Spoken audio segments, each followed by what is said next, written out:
Hey, welcome to Let's Go. Today's title is Seasons, talking about the seasons of life. So, you ready? Let's go. Not too long ago, our family made a trip to Canada for Sukkot, Tabernacles.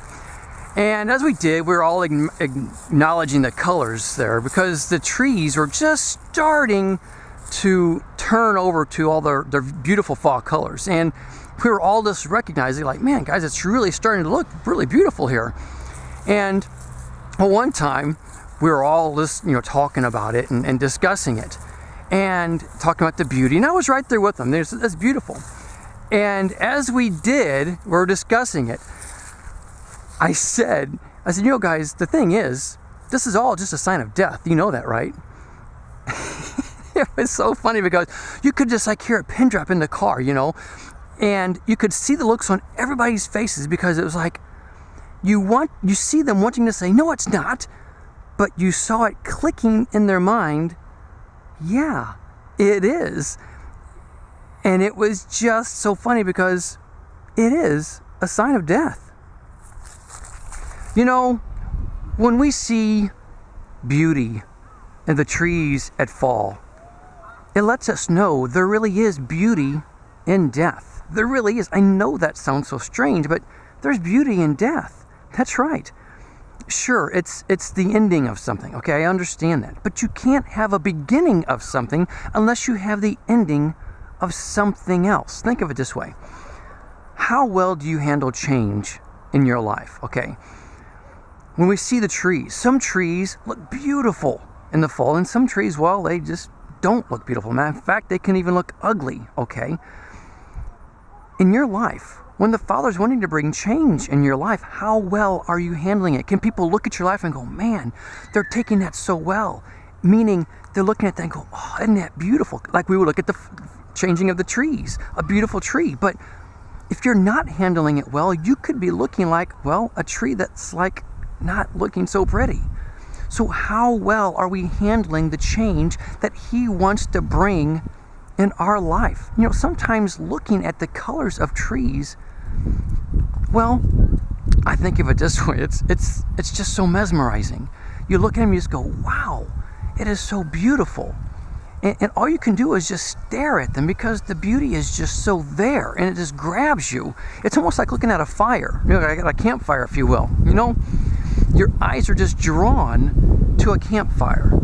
And if we think about it, a campfire is much of the same. It's representing death as well. It's the form of something being burned up, being burned away, being something and being burned to nothing.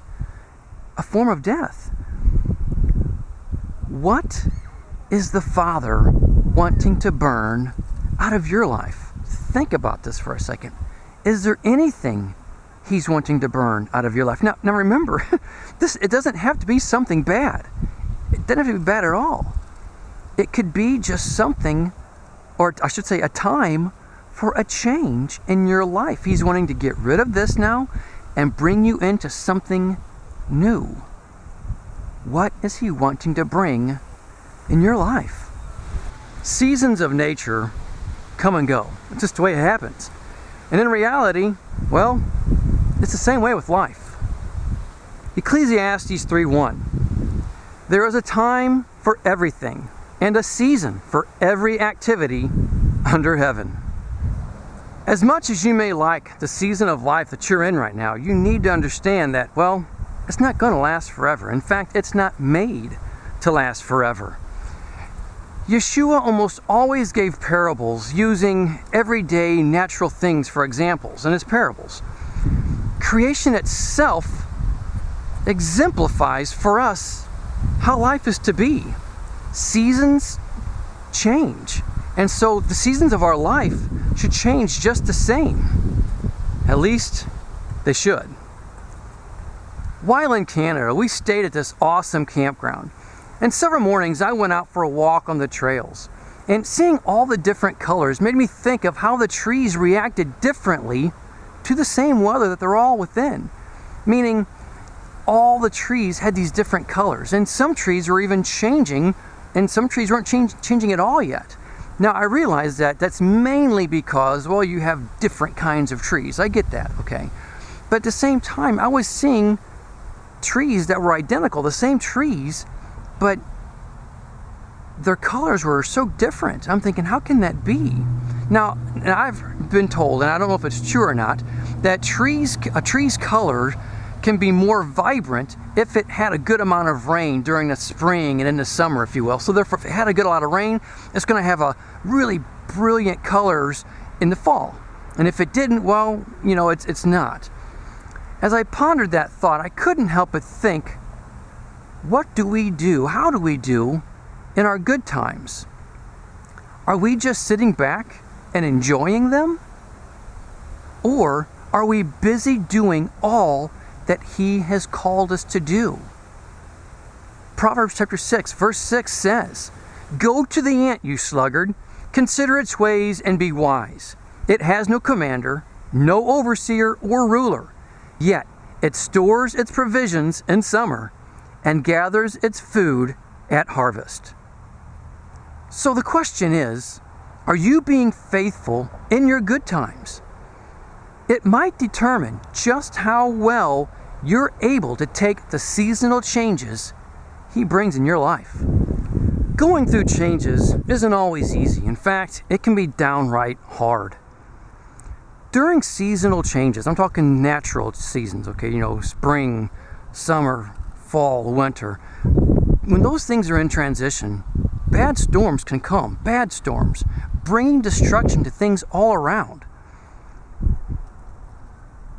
And those kind of things can happen in our own life as well. When we're going through changes, sometimes those changes can be abrupt and hard. And though these are the most difficult times to go through, they can also be the most rewarding. I know that sounds strange, but I'm telling you the truth. It can really happen that way. So don't fight the changes that Yahweh is bringing in your life. There's a reason for it. You may not see the reason just yet, but it's coming. You're going to see it. It's going to come, and it's all going to make perfect sense. One day, it will make sense for you. You may not see it now. In fact, you may have to go through a long winter, if you will, before you see anything positive coming from this change. In fact, all you're going to be seeing more so is death in your life, more so. That's what it's going to feel like. But springtime is coming. You have to hold on. You have to be strong in this time. You must hold on and be faithful. Romans 12:12. Be joyful in hope, patient in affliction, faithful in prayer. Going through changes is not a time to give up. It's a time to make our faith stronger than ever. Don't forget that. Don't ever forget that. Well, that's all I have. Think about it. Pray about it. But more than anything, be a doer of the word and not a hearer only. Until next time, shalom.